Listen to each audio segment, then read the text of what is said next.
lines right across the swim, it's hopeless. Whereas exactly. this, I've literally got from the rig just up to the bank stick. Perfect. All puttied down perfectly. No line in the water. No line in the water. Right in their home. Yeah, and then I've literally just put a handful of my margin mix over the top of it.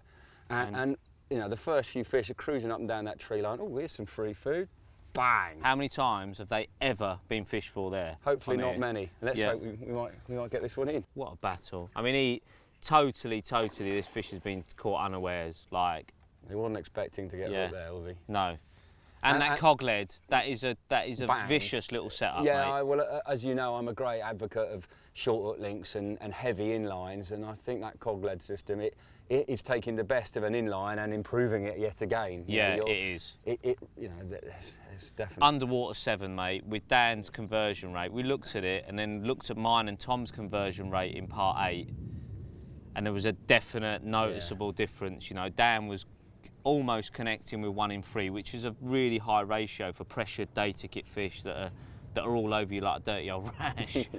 When I was at university, while I was busy trying to be a boffin. Back in the 50s. Back in 1937, Dan was peddling his wares around various gravel pits and reservoirs, selling his leads. And I remember the original Corda rig book, and it was fantastic stuff. And he had a ponytail, what a geezer. He did, yeah, he was a right geese.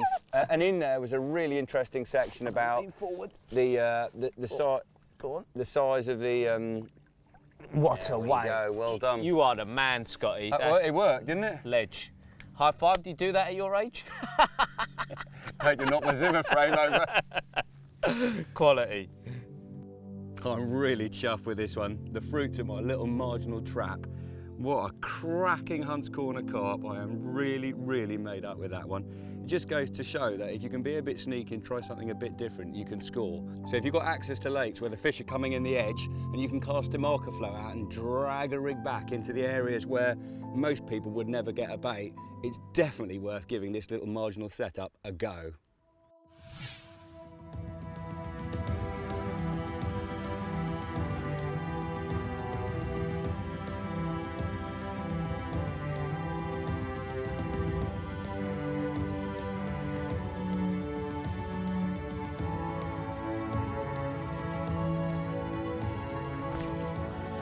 Get out there. Dink. Beauty tash. Well, you're probably wondering what method I'm going to show you. It's a method that I'm happy to take anywhere, any time of the year, and it gets me out of jail more times than any other tactic on the fishing roster. It's fishing zigs, especially spotting over zigs. It's a way of building up a big hit on lakes with a good stock of fish. It's already produced the goods. There's one in the net, and I'll tell you why I haven't got it out yet. It's because it's really important to get the rig back in position and keep the bait going in to keep that shoal of fish feeding. I've enlisted the help of England international Jake Wildboar, who's also been into the fish. We're going to be showing you all the ways to get the best out of fishing zigs, how to use it, the rigs, the bait, the hardware, everything you're going to need to know. There you go. What a stunning scaly mirror. A little victim to the zigs. So what we're going to do now, get Jake Wildboar involved, and we're going to look at the rigs themselves. We get more questions on this than anything, right? We do indeed, yes. So you're an angler, you're getting the swim for the first time, right? What do you need to do? First of all is always reading what the fish are doing. You know, look at where they're moving, and you know, they could be close in, obviously could be further out, so always go on that.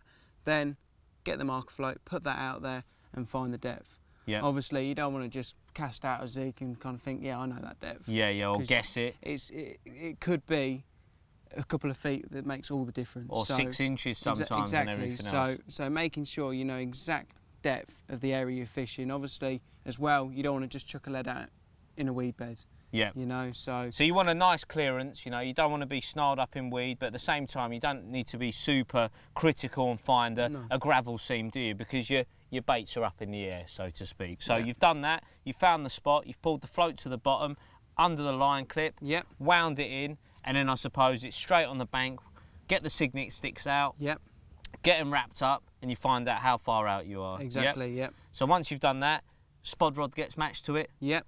And the fishing rods get matched to it. So everything is landing boom. all on the same spot, because you're trying to concentrate their fish in that area. You want to get them competing tightly. You Yeah. know, if you put a spot over there, you might get a few stragglers over there and everything else, so keep it all nice and tight. Keep them in a zone, and you are trying to get that, I always say it, piranhas, aren't you? Get them chomping in that cloud and everything else. So we've done that. Now we're on to the actual rigs themselves. That's really important, isn't it? Finding out not only what bait to use, but what depth to start at. Yeah. Okay, so what do you gauge your decision on with regards to the depth? Again, what the fish are doing. So if they're right up on the surface, obviously Go as high as possible. Go as high as possible, and then I'd have one as high, you know, reaching right. Yeah, right near the surface. So say it's 13 foot, you could have one at either 12 3/4 or literally a smidgen under the surface. That's right. So they're cruising around, and then would you then stagger them? So you'd have one maybe a foot below that, and another one a foot below that. Yeah. And if it's not happening, then you'd go lower, because you can't go any higher. I'd go lower, and then again changing the hook baits. Of course, finding out what. So yeah, it can be those little fine. It could be, you know, a couple of feet, especially when you're looking at like the springtime or winter. Yeah.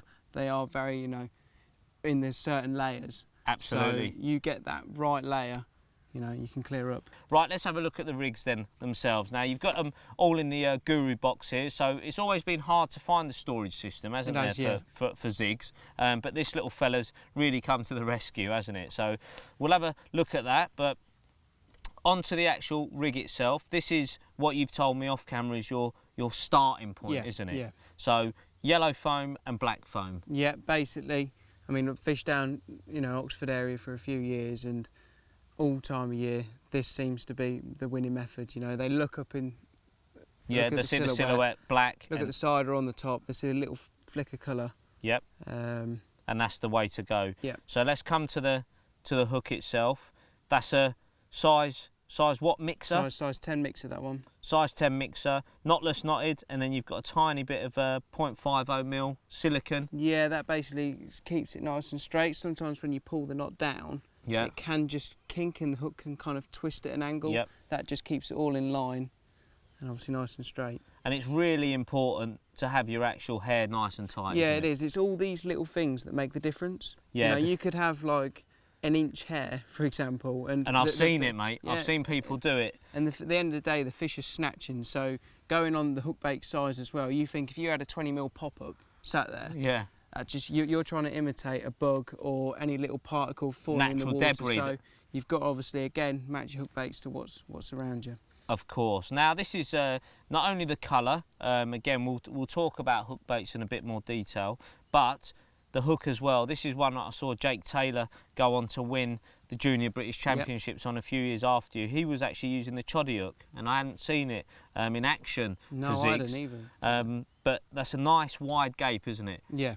So, and a stronger wire of hook. It is, and yeah, with the outturned eye, it makes it just sit a little bit different. And then finally, have a look at this. This is another little combo you can do. Red with a bit of cork. It's endless, isn't it? It is, yeah. You just got to play around, especially going back to like the springtime when there's different hatches and stuff. It could be red, could be the one on a certain day, and then also it could just be black. Yeah. You know, and even don't ignore them at night as well. The amount of times I've had fish just on black foam, no smell, nothing at all.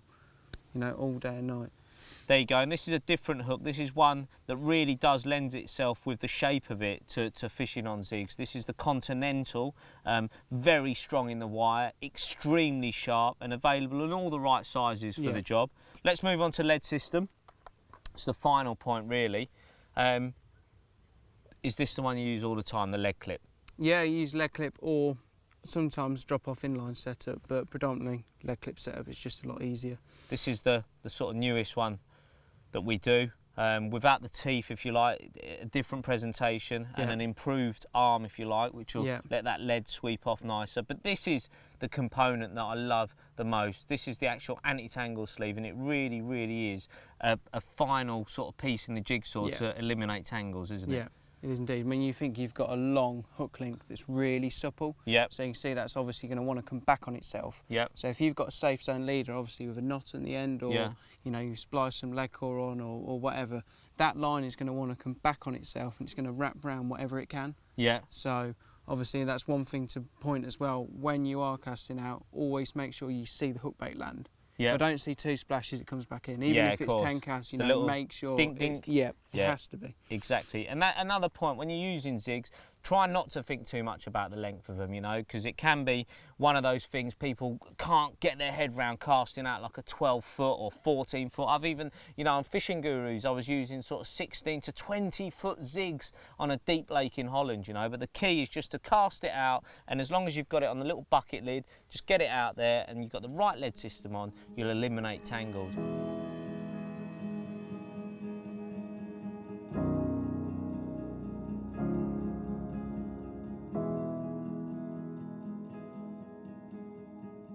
Now, one of the really important elements when you're zig fishing is to change the hook baits. It's one of the biggest principles that we tell everyone in every walk of fishing that we do. When you're fishing on the deck, I've said it a million times, you watch the underwater filming, a change of the hook bait can make all the difference on the day. Instantly, it can make differences. And it's been no different on this particular session. You know, I started with normal bits of foam, the colours that I like, and then lo and behold, changed to a bit of cork, coated in raspberry plume, which seems to have become the absolute master of fishing in the upper layers. And instantly, there was success with that. So, like anything, change the hook baits, work your hook baits, find out what's working on the day as well as the depths, and you'll be successful in your zig fishing. You know, normally though, you want to be fishing 8-foot plus, zigs can really produce. I mean, Tom Dove and I went to the rise on thinking tackles, I was catching on 2-foot zigs, you know, so the depths can vary, you know, on a really sort of pressured syndicate, if you like. They'd not seen that before, and you know, different coloured bits of foam, again, saturated in goo, was producing the results, and big fish as well, you know. It's not a small fish tactic, it catches absolutely everything. Whether you're after big uns or little ones, you've just got to do it, you've just got to get involved with zigs. It's such a devastating method, using a tapered subline, which I absolutely adore. I was one of those people that thought it wasn't going to be a mainstream product, but then I thought, you know what? What's wrong with having a nice bit of leader running down to some beautiful mainline without a knot? Makes every sense. And then these new black Entos, not only are they supremely sexy to look at, they've also now incorporated the QD drag. So just one little flick and you're going from sort of tight to slack and able to play fish on light hook links under the rod tip. And coupled with the 12-foot 3 3/4 Infinity, they are absolute luxury. And just listen to the purr of that clutch. Beautiful. A perfect setup. You know, I'm fishing at about just over 100 yards. So it's a fair old chuck, especially when you've got a 12-foot long hook link on. But it's made easy. It's always made easy with Daiwa gear. Talking and learning throughout the year with different friends and anglers, I've actually changed my zig fishing a little bit. I was a big advocate of little hooks, but I've started to use bigger ones now, size 8s, maybe even 6s. It doesn't seem to put them off, if anything, you know, because they're becoming more and more used to getting caught on zigs. Having that bigger gape and something to just nab them instantly seems to help. But a beautiful way of fishing, I absolutely love it. Catches so many fish and really enjoyable. Gonna sink that net or what, wild boar? Come on, son. Get ready. Here we go. Here we go. No, not ready. And now on light hook links, you need to be careful. That the new sort of style leg clip from us has worked a treat as well. Beautiful. Cheers, mate. There we have it. Another one to the zigs. Well, there you go. What a little bruiser. 24.5 pounds of stunning Oxley's Mirror Carp. I'm gonna get this back. I'm gonna carry on with those zig rig tactics.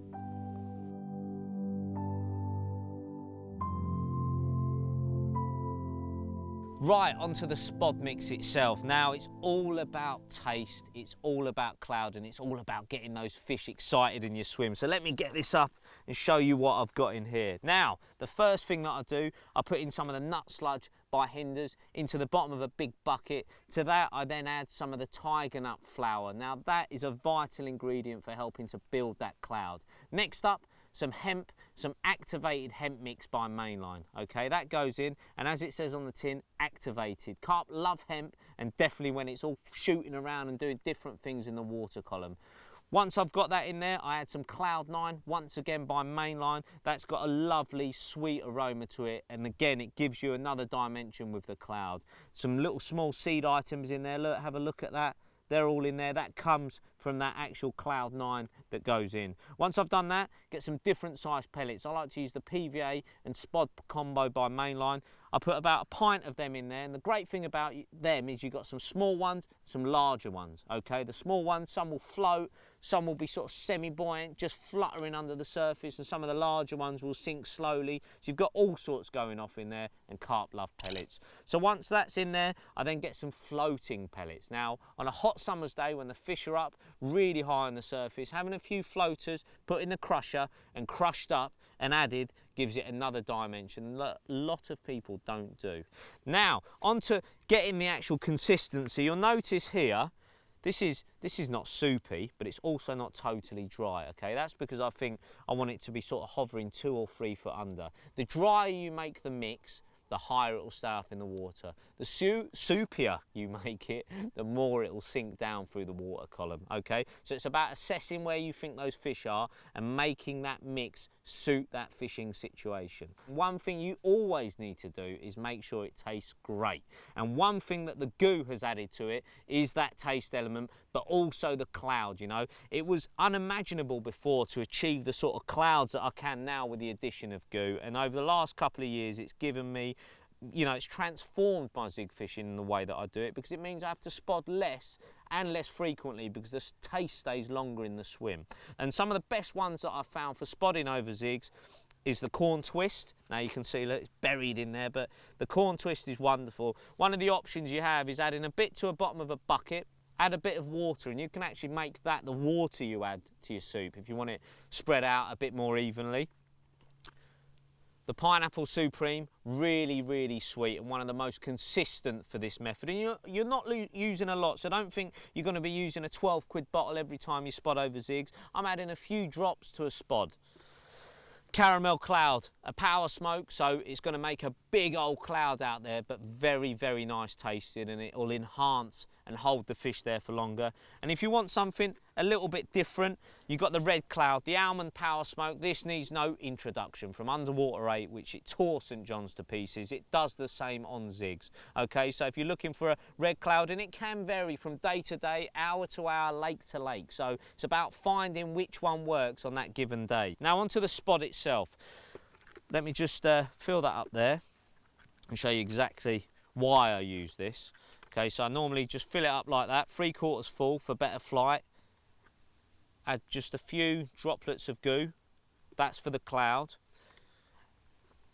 And look, see there, the holes. A lot of people seem to think when you're spodding over zigs, you should have a spod without holes. The Sky Raider is my choice for spodding over zigs. It helps build a bigger cloud because it leaks out through all the different holes, and one without holes would mean it just goes down in a tighter column. This is the one I recommend for you to use when spodding over zigs, and it flies a long way. You could use a Skyliner, but it's a bit bigger and it deposits more into the swim quicker, you know, but I actually like the little and often effect of the Sky Raider. A little top tip for you, always take a tape measure when you're zig fishing. Now, I always use it because you have to be exact when you're getting that zig rig right for different situations, and the tape measure allows that perfectly. So whether you're using cruiser control or engage, I just have the tent peg there, I just run it up to the exact length that I need and then cut it off, and you're bang on every time. When you're fishing zigs, because you've got the sort of lead on the deck and then your bait at the top, you don't need to have that slackness. Because the bites can be quite finicky, you would actually have quite a lot of tension. Just watch Jake here, he's got them really tight and high up towards the delkim, and that's just because you want that, you know, any sort of registration, any sort of bite, you get the horizontal movement, and then if you get a twitchy one, it's up and down, and you really see it, don't you? Yeah, I mean, most of the time, you know, your bites can literally just be like that. Yeah, that could be it, and then they'll just be sat there. So important to have them high up. Now onto the delkim as well. That's another factor that you need to consider for your bite indication when zig fishing. We always have the sensitivity on plus and quite high. Jake has actually got his on +5, and that's probably as high as you would go on a still water, isn't it? It is indeed, yeah. Obviously, I've not got the wind lapping into it and it's not beeping every 5 seconds, but that's absolutely spot on for the situation I'm in. Okay, great stuff. So sensitivity is key when you're using zigs.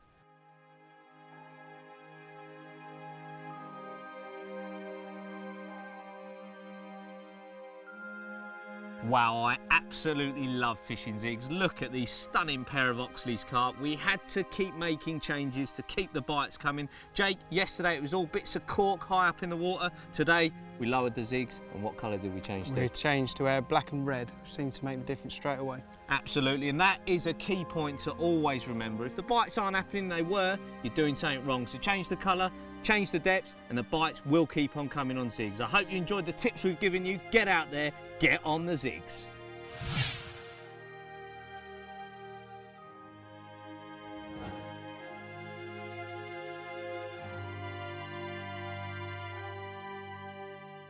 Well, back in the mid-90s, Terry Hearn made the hinge stiff rig famous. Our young man, Elliot Gray, has gone on to put his own twist on it in his fishing. Elbow, I'm going to get this up because it really is a rig that you made famous even more on Underwater 8, where you were brave enough to tie one for Dan to actually cast out. But after a frustrating morning of watching small carp swim over it, it went on to now the biggest common in the lake. Yeah, I got mugged off by a lot of carp. Dan said to me before I put it out I weren't going to catch anything on it, and after about 3 hours of him being perfectly right, I started to panic, but then it all came good. Unbelievable, and it backed up everything you said while we were there. You were like, it catches only big carp, and you were right, it went and caught a big carp. So is that why you use it? Yeah, it is. Like my style of fishing, I'm there to catch the biggest one in the lake, and if I don't catch all the other ones, I'm not particularly fussed. I'd like to catch as many as possible, but the important thing is that I've got a rig suited for the biggest one there. Being selective, and you believe that because it's quite a blatant pop-up, that small fish actually avoid it because they can see it's maybe looks a bit dangerous, it's off the deck, yet a big un can't tell the difference between, say, this and a bottom bait. Yeah, just because of their size, the big un's belly gets in its way. The small fish, the tall pop-ups are sort of at eye level, as big fish simply it isn't. It just looks like it's on the bottom. Yep. But you've got all the, with it being a pop-up, it's always going to sit up above debris and all of them It elements. resets and stuff like that as well, yeah. It's always in position. If it gets wafted, it will go back into position. The hook's there, cocked, ready. To me, it's just the ultimate presentation. Beautiful. So the first thing, is it the lead core leader that you work on? Yep, I use a helicopter leader, just tied out of a cable lead core, the lead core no trace system, and the pear lead in 2 ounces or above. Prefer to use nothing smaller than 2 ounces. I use a whipping knot to attach the hook, but you can use a knotless knot. That doesn't really matter. But so it's a size 4 choddy, is it, that one? I prefer a big hook. I'll always, especially with a pop-up rig, I will use a 4 over a 6 or an 8.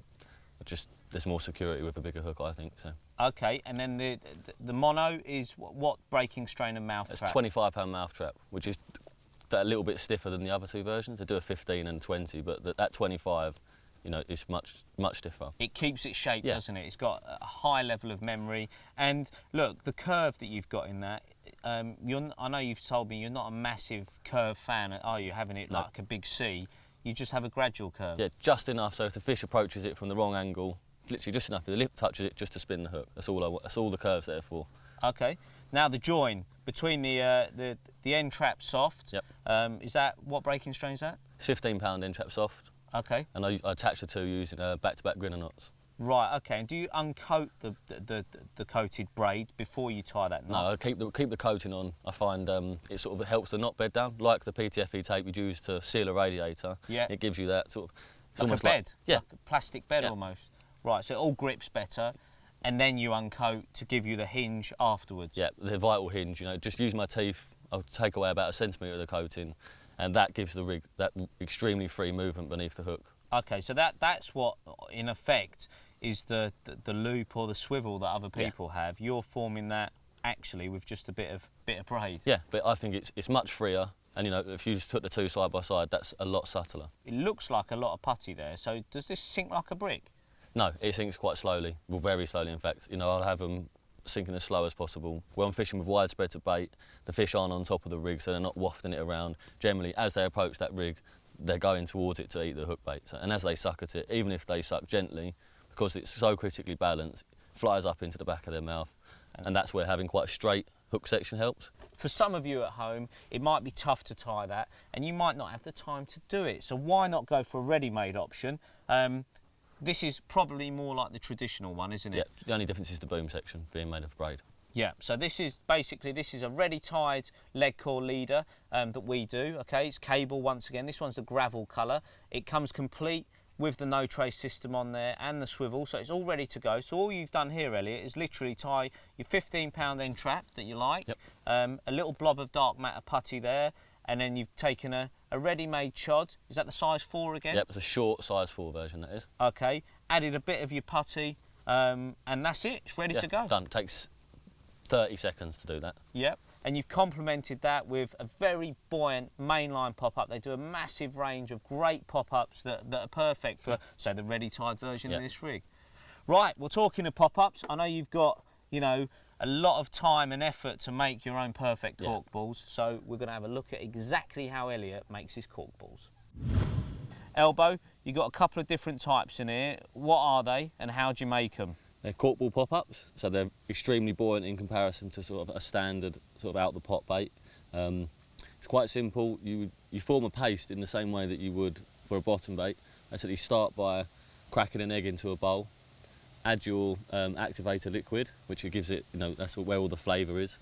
Okay, so the activator goes in. How much do you put into one egg, Elbow? I put 20 mil in, which is a lot. So once you've got your egg and your liquids together, you sort of gradually add the base mix. Okay. And you want to keep adding it bit by bit until you've got a paste that doesn't stick to your fingers. Yep. It's quite tacky to begin with, but once you've got it to the point where it picks up everything out of the bowl, everything off your hand, you've got like a nice firm ball of paste. It's then ready to apply. Criminal. Yeah, smooth criminal. Yeah, it's then ready to apply to the cork ball. Okay, lovely. It's like Fonzie's leather jacket. Yeah. All right. So you got your cork balls now. So yeah, take a ball of paste, about 13 mil as well, flatten it. Yeah. So you've got like a nice little disc, put the cork ball in the middle, and then gently just work the paste around the bait so you've got none of the cork ball showing. Yeah. Once you've done that, put it in the palm of your hand and very firmly just do that action and just roll them till they're round. Tweak them with your fingers, you know, to just make them perfectly round. And then how many minutes do you then boil the baits for? 60 seconds to a minute and a half. I've actually never been that specific about that. Yeah. I've always found anything between a minute and a half is fine. You know, it's only a thin bit of paste, so. Okay, and then drying them, mate. How long do you dry for after you've boiled them? Basically, I dry them off for about 10-15 minutes first, and then I coat them in sort of whichever liquids I'm using. Yeah. I give them a very sort of thin coating. Okay. They soak that in as they dry. Yeah. Then I'll dry them for say a week or so. Okay. Then I'll Give add them a more dose. liquid and do that a few times. So the actual drying process can be up to a month before they're used. Now, if you haven't got the patience of Elliot and don't want to roll your own cork balls, there are a fantastic range of very buoyant hook baits available from the Mainline stable. Have a look at these bad boys. The new Grange in pink and white. Elbow, a great option to consider. Yeah, it's definitely worth having a few different colours on each rod, so maybe one on white, one on pink, one on brown. The fish will have one they prefer. Once you've worked out which one that is, switch all 3 rods to it and the fun will begin. Yeah, hopefully. And then you've got, there you go, the classic cell in the dark brown. You've got the wonderful Fusion in its sort of red fish meal colour that I know you love as well, don't you? I do like Very that. Yately again, isn't it, this one? And then finally, there you go, a ready-made option to match the cork ball options that Elliot's done. If you look, that's the Activate in ready-made form and the Activate darker ones that you've rolled. You know, if you don't want to roll them, these are very buoyant, aren't they? They'll stay up for a night. Yeah, they're virtually the same. They're just not quite as buoyant. That's the only difference. Other than that, they're equally as good. Brilliant stuff. Well, there you go. Make sure you've got the right hook baits on, and that'll guarantee you perfect presentation.